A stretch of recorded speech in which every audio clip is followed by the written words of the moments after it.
लखनऊ के एक छोटे मोहल्ले में एक गली के कोने पर हर सुबह एक ठेला लगता था, रामू काका का सब्जी ठेला। उनके साथ एक पतला दुबला मगर तेज आंखों वाला लड़का रोज सब्जी तौलता दिखता था, रोहन। 14 साल का ये लड़का स्कूल से आने के बाद ठेले पर बैठता, फिर होमवर्क करता और रात में पिता की थकान की मालिश करता। रोहन के पास स्मार्टफोन नहीं था, ना ही महंगे कपड़े, लेकिन उसकी आंखों में एक सपना था, इंजीनियर बनना। वो जानता था कि उसके पिता लाखों नहीं कमा सकते, लेकिन उसका विश्वास था, मैं कुछ कर सकता हूँ। एक दिन स्कूल में गणित शिक्षक ने एक सवाल हल करने को कहा, जो पूरे क्लास से नहीं हो पाया। लेकिन रोहन ने बोर्ड पर जाकर न सिर्फ हल निकाला, बल्कि तरीका भी समझा दिया। उस दिन पहली बार उसकी प्रतिभा को पहचान मिली। शिक्षक ने कहा, रोहन, तुम्हें प्रतियोगी परीक्षा की तैयारी करनी चाहिए। तुम्हारे अंदर बहुत क्षमता है। रोहन को पहली बार महसूस हुआ कि उसका सपना शायद हकीकत बन सकता है। घर लौटते ही उसने यह बात अपने पिताजी से कही। रामू काका ने प्यार से सिर पर हाथ फेरा, लेकिन उनकी आंखों में चिंता थी।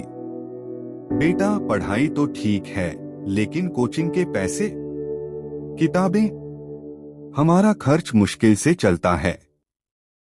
रोहन उदास हो गया।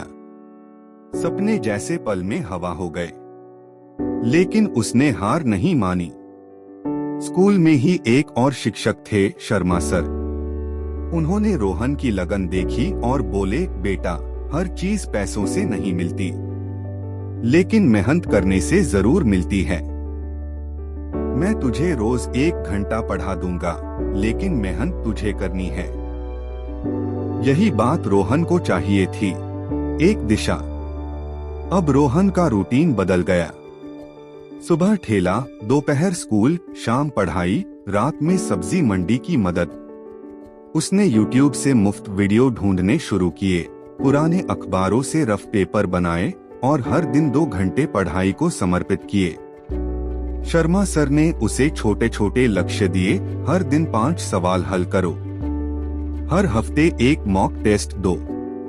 छोटे छोटे कदम, लेकिन लगातार।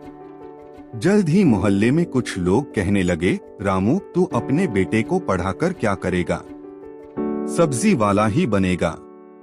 लेकिन रोहन ने कान बंद कर लिए। कभी कभी बिजली चली जाती तो वह टॉर्च की रोशनी में पढ़ता।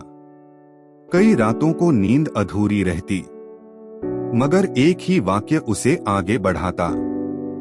हर छोटा प्रयास मंजिल के और करीब लाता है। 1 साल बाद रोहन ने NTSE national talent search examination के लिए आवेदन किया। परीक्षा कठिन थी और प्रतियोगिता लाखों बच्चों से थी। परीक्षा वाले दिन वो बस में खड़े होकर सेंटर पहुंचा। सेंटर पर सब बच्चे महंगे स्कूलों के ब्रांडेड बैग्स और घड़ियों के साथ थे। एक पल को डर लगा, क्या मैं इनके सामने टिक पाऊंगा? लेकिन अगले ही पल उसे याद आया शर्मा सर का वाक्य, पेड़ की ऊंचाई नहीं, जड़ की गहराई ताकत देती है। 2 महीने बाद रिजल्ट आया। रोहन चयनित हुआ था। पूरे जिले में अव्वल। NTSE स्कॉलरशिप मिल गई और उसी से आगे की पढ़ाई का रास्ता खुला। उस दिन रामू काका की आंखें भर आईं।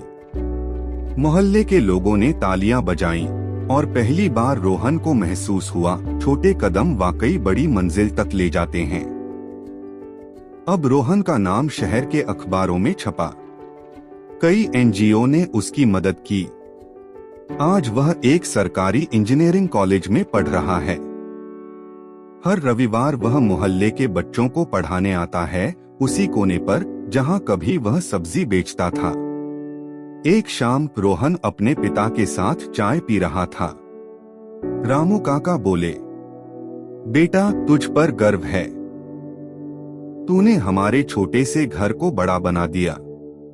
रोहन मुस्कराया और बोला, बाबूजी, सब्जी के ठेले पर सिखा था, एक एक आलू बेचकर ही दिन पूरा होता है।